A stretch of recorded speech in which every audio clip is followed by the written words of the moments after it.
by age? I don't, I think you sit there, I mean,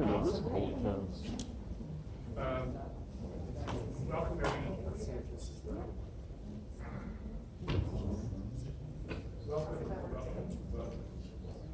I'm sure, no, it's necessary.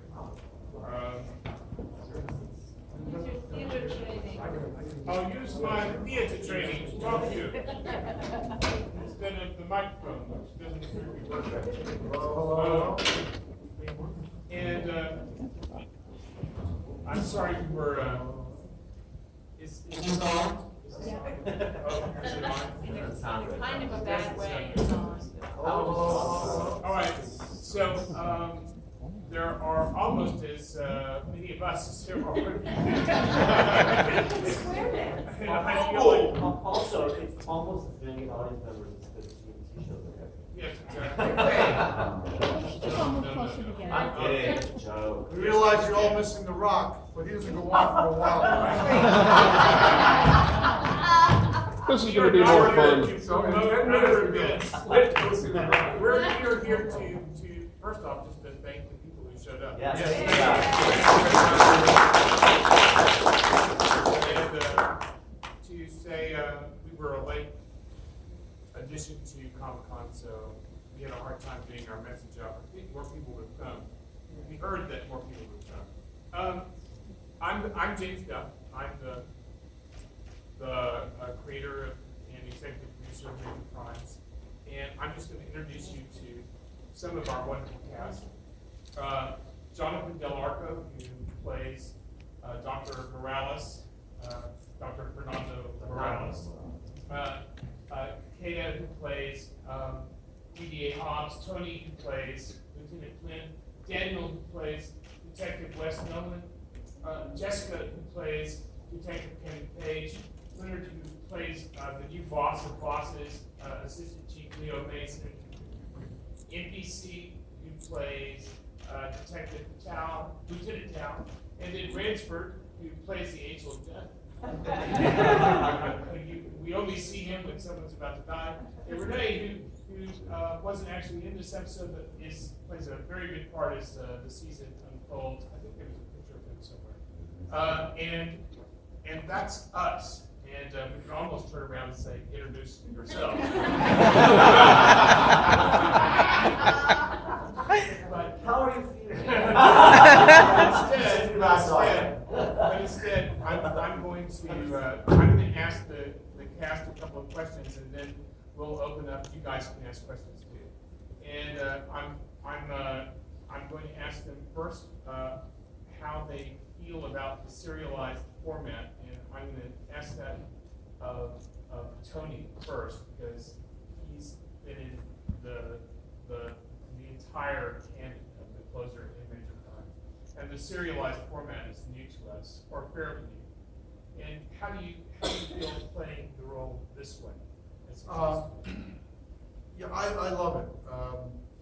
You get an opportunity because it's so hard to like sew up all the plot lines in one particular episode, which we did really well in the closer, but there was still stuff that sort of hung on for another episode. But this specifically goes from episode to episode, so you don't have to rush through a particular story point, which I love. I mean, I started out doing that, my first show that I was on. What show? Crime Story. Oh, I remember that. I wasn't going to say it. That was a serialized show, and this is a sort of a serialized episodic show, which is a really interesting genre. And as an actor, it's fun to play because you catch the bad guy at the end of the episode most times, unless it's like a four episode arc or whatever. But you also get an opportunity to carry on dialogue with somebody in the next episode, and have it come to some kind of conclusion, a few episodes down the road. NPC. Is that Your mic is on now, I think. I don't know if it's you, but you've also been in the whole, right? I mean, how do you feel about it? Serialized.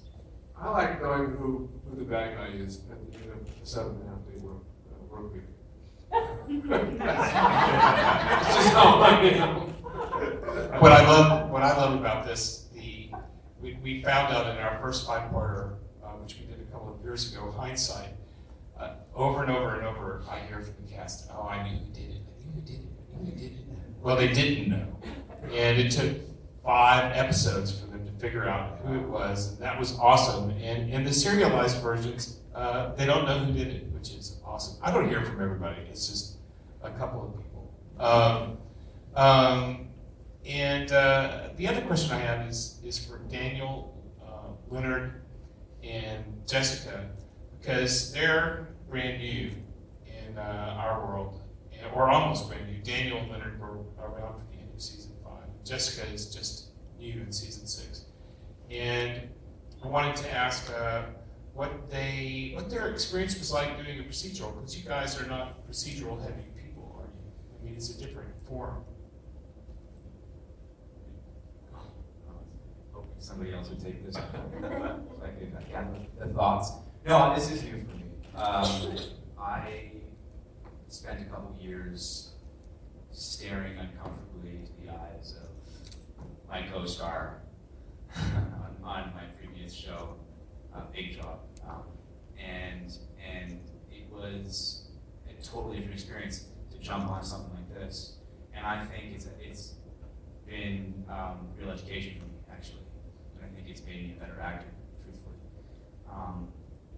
Because you could, have one line, you could walk through a scene, have one line, and it's extremely important to communicate that idea and that intent for the plot to move along the way it's supposed to.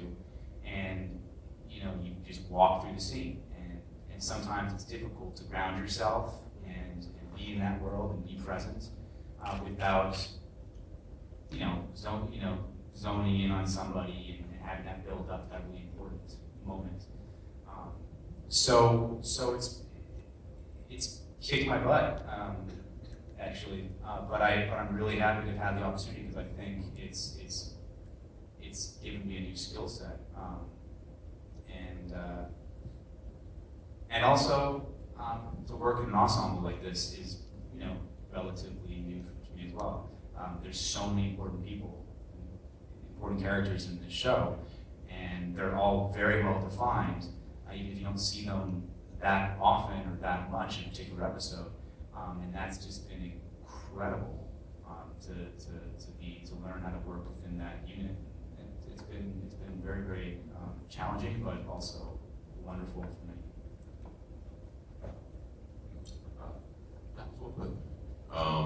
I agree with just about like all of it. I've been on the other side of the procedural world. I've been the guy interrogated, or I've been the victim, and I felt comfortable in that. But then I was always curious about what are the challenges of the regular cast, and then coming into an ensemble like this, you kind of see it, and you see that there's a task at hand.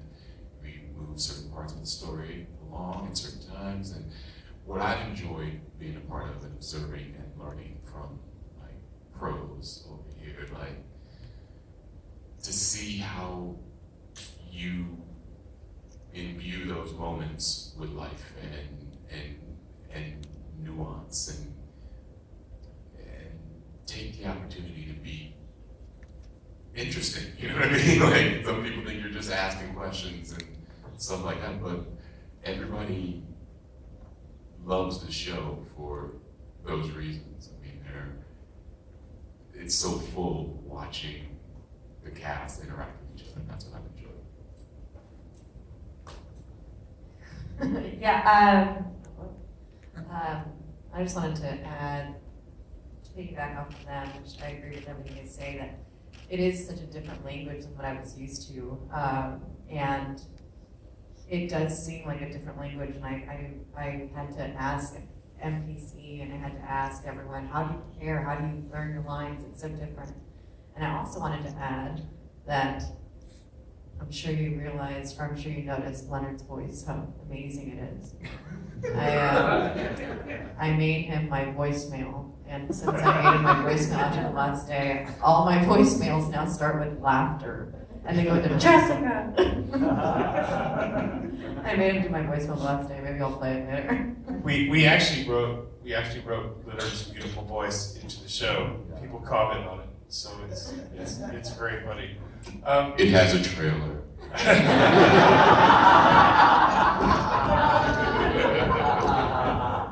All right, so we also have Renee, who plays Rusty's boyfriend, or maybe they're going to be ex-boyfriends. And he's not actually in this episode, but he figures very largely in the episodes to come. We're serialized this year, so the first 5 parts, he's only in the very last part. So he doesn't, I'm not sure he's as big a fan of the serialized version of everything as we are. And Ransford has been with us since season 4 of The Closer. Yes. And you appeared as a guest star, right? Right. A one-day guest star. Yeah. And it turned into a Yeah. 9-year. Yeah, kept calling me back. So it's been 9 years, so it's been a beautiful lesson, a nice ride. So, been enjoying it. Yeah. And also, Ransford, a lot of people don't know this, teaches school. He's not just an actor. He spends a lot of time with young people and helping prepare them for tomorrow. He's not just talking about the future, he's doing something about it, which is a great. One of my acting students right here at middle school, child is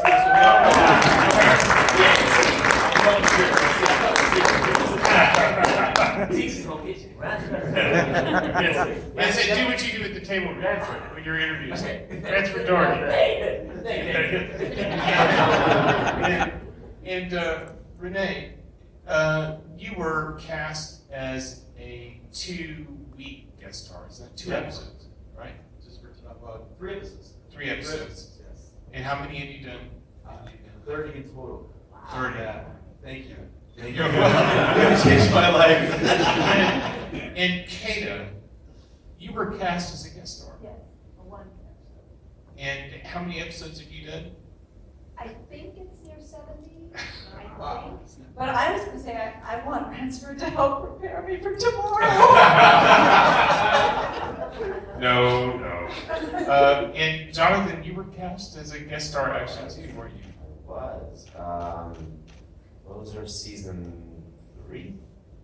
And how many have I done? God, 105. 105. Wow. That's a lot of dead people. And I just want to say, part of that is because we did not go looking for big stars with huge Twitter followings and we went looking for actors. And that's what we found. We found really great actors. And they showed up to play guest star roles, and we fell in love with them, and we're like, no, we need you to stay. We need you to keep coming back. So that's us, and now if you guys have any questions, remember this is the first of a 5-parter. I can tell you some, I can tell you some things about what's coming up, and you don't want to spoil it for yourself, right? Too much. I was always curious. You've done this show for a long time. Do you find yourselves thinking more like investigators when you see stuff happening in the real world? Yeah.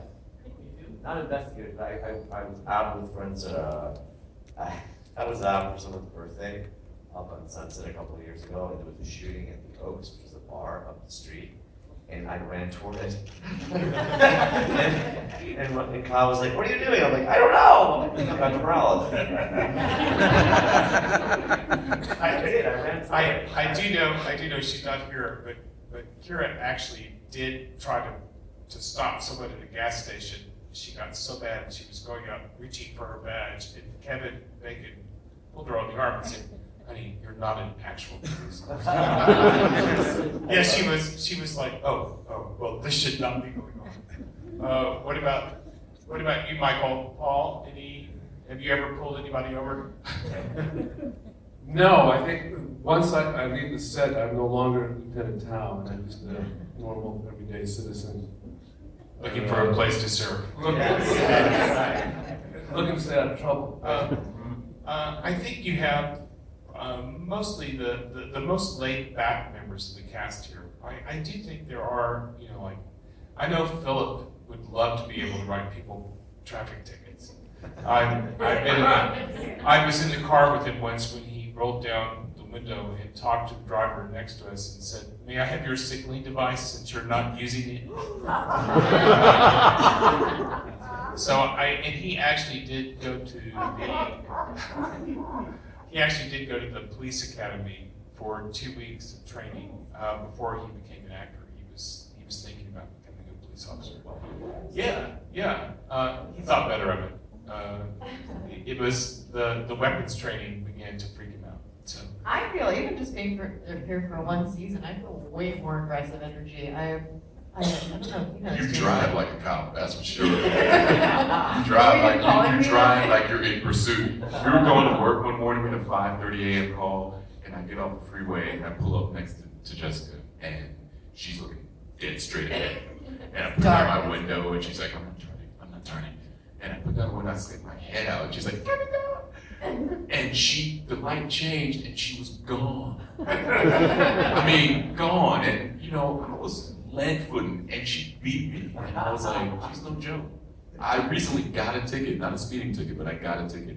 And I wished I had a few more episodes in the can so that I would be recognized. Yeah. And it ain't really working. yeah, the LAPD has been very nice to Raymond Cruz. I'll say he has been pulled over a couple of times. They've been like, "All right, sir, do you know?" "Oh, Julio." It's really annoying.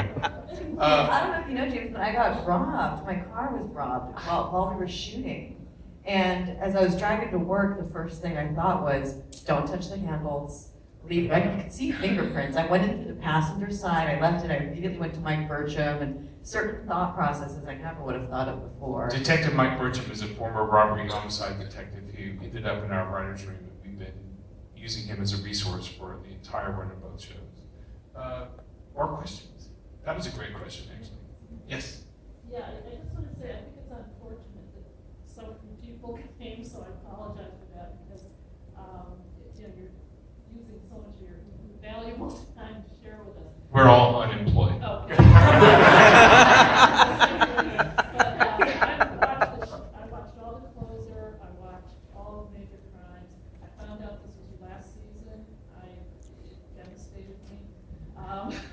Yeah, we did not throw a party ourselves. We were not taken by surprise, but it's still a bit of a shock. Actually, Daniel does have a job. He's on Chicago Fire. I know that Philip is away shooting a movie. Raymond Cruz is shooting a movie. Let's see. I mean, a lot of Leonard is doing Mom, and he just played. Karen's working on Dynasty. Oh yeah, Karen is doing Dynasty this for the next 2 weeks. She's in Atlanta. And we all made a pact that we would put all the money of the jobs you all have into a community fund. No, actually they did not do that. I will tell you, so we announced that it was our last season, and you might know in our read-throughs we introduce ourselves to the guest cast. First we applaud them, and then we introduce ourselves. There's more applause at a read-through of our show than in a Los Angeles AA meeting. And we got all the way around to GW, and he stood up to speak and said, "I just want to say from the bottom of my heart what I think all of us are feeling right now, which is, I wish I had saved more money." Very, very funny, but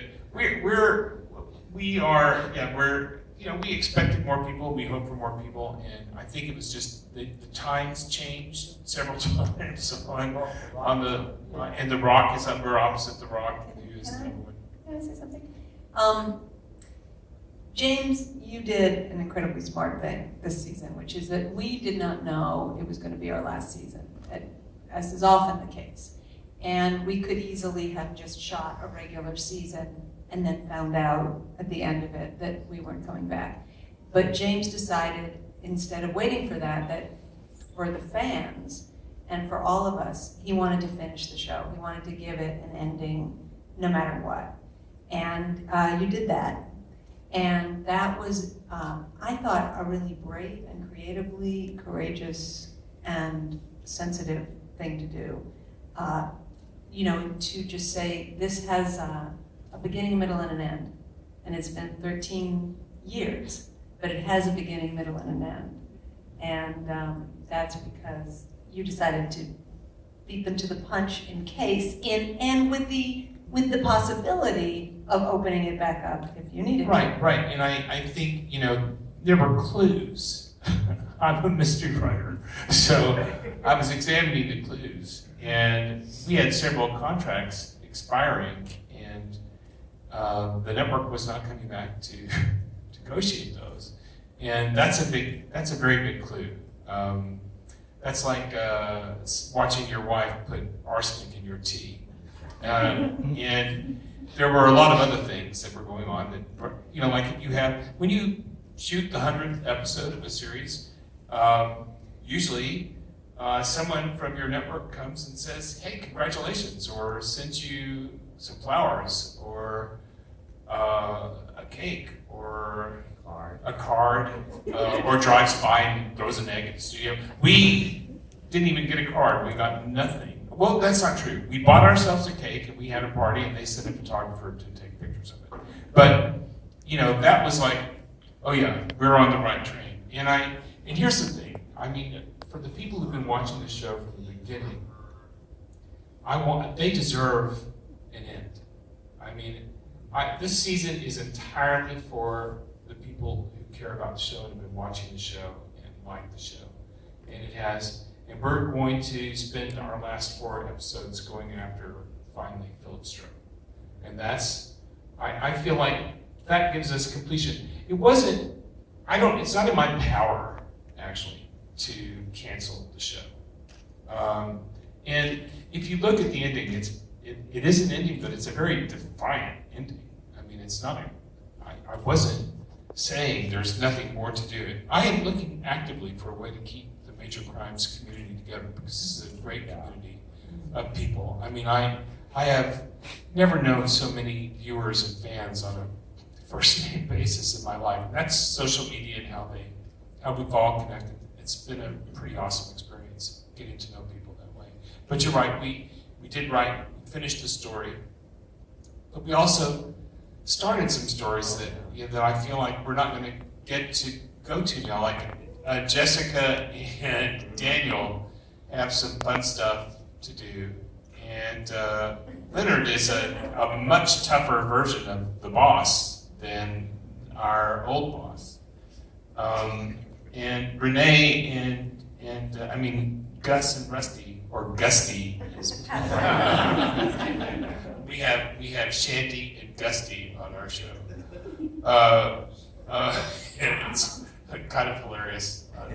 We have all these romances on a police drama. Just to ask Renee a question, because one thing, you know, most everybody here on this side of the table, he's at the end there, has something to do with the plot, the mystery plot. Renee hardly ever has anything to do with the mystery plot until this season, right? Yeah. What was that like? Because there is a moment, now we can't talk about it, but there's a moment where you carry the whole show. The whole show. What was that like? It was an honor, actually, to be honest with you. I love working with Graham, and I never get to work with everyone. So to be a part of that, it was, first of all, it's kind of terrifying at first. It's like, all right, relax, you can do this. But it was awesome to sit down and be there with everyone.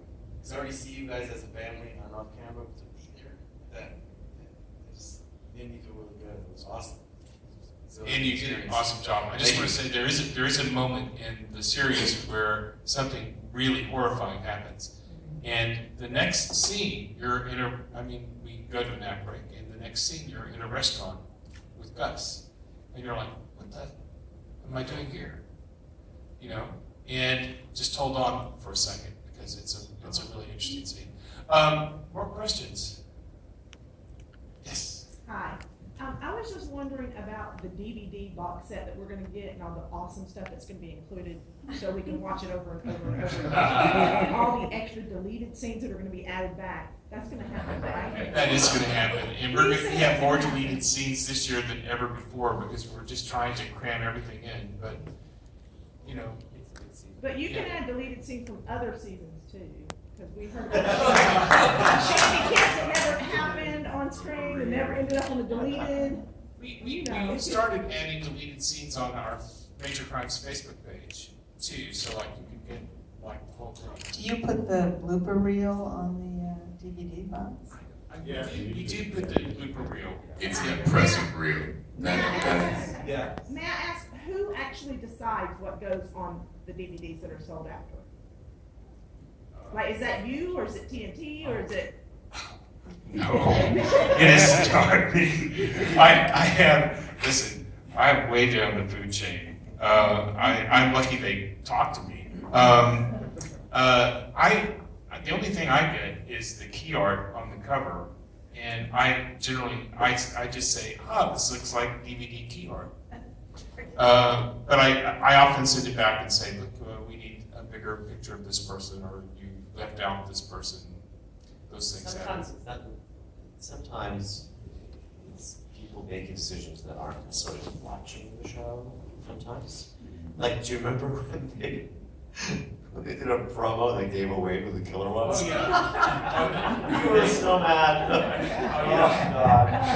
It's like they gave away the killer. So they gave away the end of the story. Yeah. Yeah, that was.